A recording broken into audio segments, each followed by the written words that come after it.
Road మీద అడుక్కునే వాళ్ళు చిల్లర అడిగిన ప్రతిసారి లేదనుకుండా ఎంతో కొంత ఇచ్చేవాడు. డబ్బులు అడిగిన వాళ్ళకి పాకెట్లో ఉన్న చిల్లర తీసివ్వడం, అన్నం కావాలి అన్న వాళ్ళకి పక్కనే ఉన్న హోటల్స్లో అన్నం తెచ్చివ్వడం, ఇలా వాడికి ఊహ తెలిసినప్పటి నుండి లెక్కలేనన్ని సార్లు చేస్తుంటాడు. ఒకరోజు వాడు బయట వెళ్తున్నప్పుడు మళ్ళీ ఎవరు డబ్బులు అడిగారు. పాకెట్లో డబ్బు లేదు అని చెప్పడానికి కష్టంగా ఉన్నా తప్పక లేదు అని చెప్పాడు. అప్పటి వరకు జాలిగా ఉన్న అడుక్కుంటున్న వాడి ఫేస్ ఉన్నట్టుండి ఇంకోలా మారిపోయింది. ఏదో నోట్లో తిట్టుకుంటూ వెళ్ళిపోయాడు. అది చూసి మనోడికి పిచ్చ కోపం వచ్చింది. వాడినేం అనలేదులే కానీ ఇంకెప్పుడు ఈ అడుక్కునే వాళ్ళకి ₹1 కూడా ఇవ్వకూడదు అని ఫిక్స్ అయ్యాడు. తర్వాత ఊబర్, ర్యాపిడో, ఓలా ఇలా ఏదైనా సరే రైడ్ అయిపోయాక అమౌంట్ ₹83 చూపిస్తే 90 ఇచ్చేవాడు, 61 చూపిస్తే 70 ఇచ్చేవాడు. చాలా కష్టపడుతూ ఉంటారు కదా, ఒక ₹10 ఎక్స్ట్రా పే చేస్తే ఏమైపోతుంది అనుకునేవాడు. ఒకరోజు ర్యాపిడోలో ఆటో బుక్ చేసుకున్నాడు. టోటల్ అమౌంట్ ₹162 చూపించింది. ఏదో ఫ్లోలో మనోడు డ్రాప్ లొకేషన్ రాంగ్ పెట్టుకున్నాడు. ఆటో డ్రాప్ లొకేషన్లో ఆగింది. ఆటో అన్నని రిక్వెస్ట్ చేశాడు, అన్న కొంచెం ముందుకెళ్ళాలి, జస్ట్ ఒక 100 మీటర్స్ అని. ఆటో అతను, లేదు బాబు ఇక్కడే ఉంది డ్రాప్ లొకేషన్, ముందుకెళ్ళాలంటే ఎక్స్ట్రా పే చేయాలి అన్నాడు.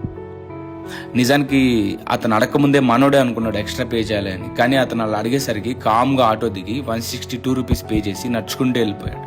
ఆ రోజు వాడు ఎవ్వరికి ₹1 కూడా ఇంకా ఎక్స్ట్రా పే చేయకూడదు అని ఫిక్స్ అయ్యాడు. ఫ్రెండ్స్కి డబ్బులు ఇచ్చేవాడు. వీడికి అవసరం వచ్చినప్పుడు తిరిగి అడిగితే విలన్ లాగా చూసేవారు. వీడికి అర్థమయ్యేది కాదు.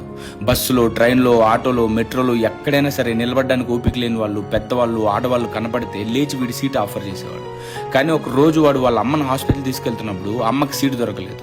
అక్కడ ఇవ్వగలిగే వాళ్ళు చాలా మందే ఉన్నా ఏ ఒక్కరు అమ్మకి సీట్ ఆఫర్ చేయలేదు. ఇంకెప్పుడు ఎవరికి నేను కూడా సీట్ ఇవ్వను అని ఫిక్స్ అయ్యాడు.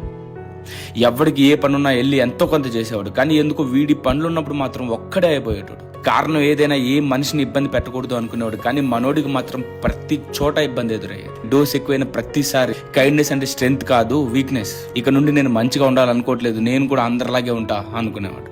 కానీ అలా ఏదైనా జరిగిన ప్రతిసారి ఆ రోజు రాత్రి పడుకునే ముందు వాడికి వాళ్ళ నాన్న చెప్పిన మాటలే గుర్తొచ్చేవి. ఇంత దారుణమైన ప్రపంచంలో ఇవన్నీ చూస్తూ కూడా కైండ్గా ఉండటం అంటే అది బలమైన వాళ్ళకి సాధ్యమవుతుంది. ఏం జరుగుతున్నా, ఎంత జరుగుతున్నా నువ్వు ఎంత కైండ్గా ఉండగలిగితే అంత బలంగా ఉన్నట్టు. అది తగ్గిపోయిన రోజే నువ్వు వీక్ అయినట్టు. సో కైండ్గా ఉండటం వీక్నెస్ కాదు, కైండ్గా లేకపోవడమే వీక్నెస్ అని. చూడరా, మనందరం ఏదో ఒక రోజు చనిపోతాం.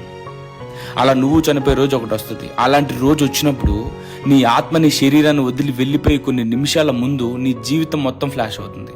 నువ్వు చేసిన పనులన్నీ నీకు గుర్తొచ్చి వాటి తాలూకా గర్వంతో నీ మొహంలో నీకు తెలియకుండా ఒక చిన్న నవ్వు పుడుతుంది.